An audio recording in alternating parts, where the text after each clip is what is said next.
weather, as you know, is pretty unpredictable. Sometimes you might be thinking, oh, today's going to be a nice sunny day, then you walk outside, it's bloody raining. So, let's talk about some times in my life where stuff like that has happened, just to a more extreme scale. Hey, what's going on, geeks? Maxusthebeast here, and welcome back to Storytime. I know, long time no see from this series, but we're back in beeswax, bringing you some more stories about, well, the weather. I know, it's one of those boring topics in a conversation when you start out talking to somebody and it's like, so, how's the weather going? But depending on the circumstance, it can actually be pretty interesting. So our story is going to begin back when I was in the 8th grade. I was home alone one afternoon working on some biology work when I heard rumors that there were supposed to be some high winds in the afternoon and potentially thunderstorms. Well, as a kid I was never really afraid of storms, but I didn't really like it either. But as the morning progressed, closing in on lunchtime, I get a text from my mom saying that there was a tornado watch in effect for an area close to us, and there's a possibility that watch could extend to our area. So we had, of course, keep an eye out, because again, at the time, school was off, so I was the only one home. So I had to keep a close eye on what was going on outside.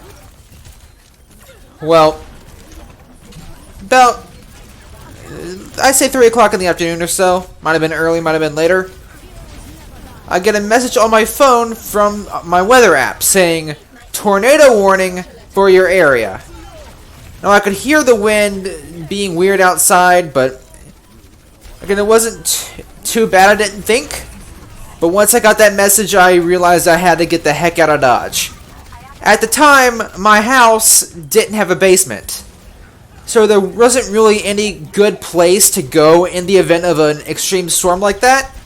The best place to go would be the hallway pantry downstairs, or an area in the hallway bathroom.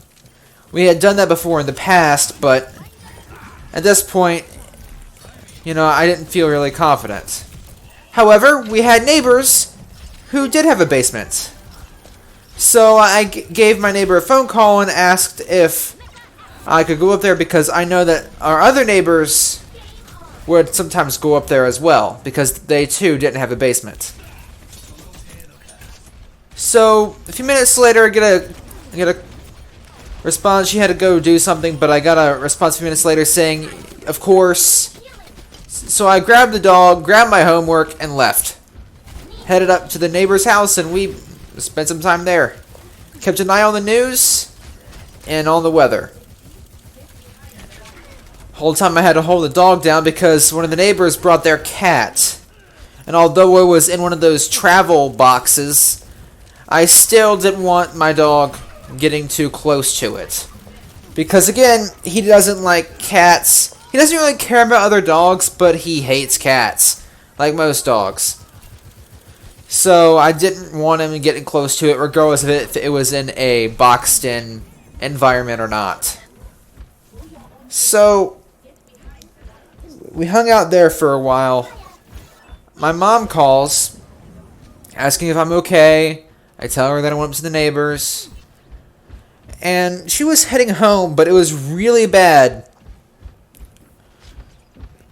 where she was coming from. So she ended up pulling into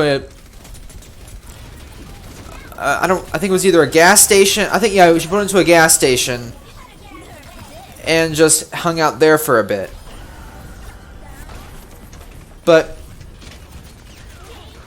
she eventually arrived. She had swung by Arby's and brought Arby's for everybody. So we ended up having a nice Arby's meal after the tornado. Even though there wasn't an actual tornado, but it was still kind of scary, even though nothing happened. And going back to, you know, Mom being on the road, there was no tornado for there either, but there was a lot of rain, and it just wasn't safe to be driving on. Now I have another story of a similar caliber. I used to do a ballroom dancing. I used to take a ballroom dancing class. And over the summer, they would meet on Thursday nights. During one practice session, we were learning a new step as an entire group, when suddenly everyone's phone starts going off, saying tornado warning. Now at first, we looked outside, nothing was happening. The sky was clear, we could see the stars. We didn't know what was going on. We didn't really think too much of it. But then, the power started flickering. Now, the class would last from 6 p.m. to 9 p.m. And then there'd be an hour of just free dancing. So technically, the whole thing would go from 6 to 10.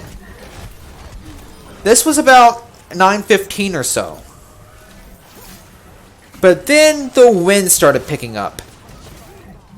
And rain started coming down. So we knew it was getting bad. And then everyone's phones goes off again, saying tornado warning, seek shelter immediately. So we all gathered in the hallway of the facility and try to stay safe. Now, once again, there was no actual tornado. However, this time the winds got horrible. My mom, of course, had heard about the situation and was on the way back to get me. However, the driveway leading to the building where the class was being held, a tree had fallen over and was blocking it. And by this time, the storm was getting worse. The wind was howling, rain was pouring, and even worse, her vehicle was essentially out of gas. And apparently the building that we were at wasn't the only building in the area to lose power. Gas stations lost power. And because of that, she couldn't refill the car. So we were on essentially empty. And there was no way to refill gas. Not to mention, even if we did get to the car, right? Even if the car was full, we couldn't get to it. Because remember, big old tree. But eventually, somebody else who was coming to pick up their kid from the dance group knew of another way around and led my mom to the building from that alternate route. So she was able to get there, and we were able to get in the car. But again, the car's still low on gas. We started driving, just trying to see how far we can get and see what we could do. Thankfully, some of the gas stations outside of town still had power. The storm was awful, but this one area still had enough power to power the gas station, so we were able to refuel from that gas station. But as we started heading back home, the roads got worse. We could barely see some of the roads at all because leaves from the trees had fallen off and were covering the roads. You couldn't see 2 feet in front of you. To make matters worse, as we reached another section, a tractor-trailer truck had flat out fallen over and was blocking the road.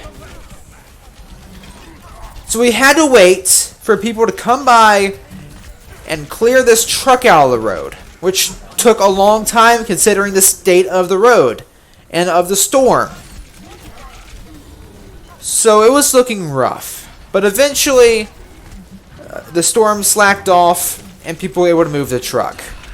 The ride home still wasn't easy because there was a lot of damage in the road, a lot of just garbage. There was another car accident not too far away, although this time we could actually avoid it. But it was still a rough ride home. And I was very thankful to arrive home safely. It was definitely one of the scarier moments of my life, because I had never been in a situation where something like this, a natural disaster, occurred where I wasn't at home or near home. So it was definitely a bit nerve-wracking to have something like this happen when I was a long way away and separated from family. That was... It thankfully turned out well, but it was still rather frightening. Okay, this next story is a little bit more comical. So, when my senior year of high school, our school had a policy where if the power was out for 15 minutes or so, everyone could go home. This is important to note before we get into the story. So, one day, a pretty bad storm came through. We all were secluded in our classrooms. We weren't forced out of the classrooms because it wasn't a tornado. It was just a really bad thunderstorm. So we weren't like in the hallway for tornado drills or whatever. We were just still in our classroom. We just couldn't go anywhere. So of course, you know, we could still carry on with class. But then the school's power went out. And it stayed out for about 7 or 8 minutes. So everyone was thinking, oh, we can go home. Because, you know, it's not that much longer, and then everyone's okay. And school would be forcibly closed. Well, about 7 or 8 minutes later, the power comes back on. However, for some strange reason, the lights in our room go off. And my teacher is very confused, as we all are. Why is our one specific room losing power when everybody else is okay? The janitor came in, school technician came in to look at the lights, walked into other rooms. The room right across from ours had power. Of course, the rest of the entire school had power. They're trying to figure out the anomaly, what was going on. Well, somebody had flipped the light switch and was to attempt to cast the illusion that we were still without power so we could leave early. Once we figured that out, we had a little laugh and then moved on with the class. We still had about 15 minutes or so of class left. But a few minutes later, the lights go off again. And this time, you know, we know it's somebody flipping the switch, and my teacher's getting annoyed.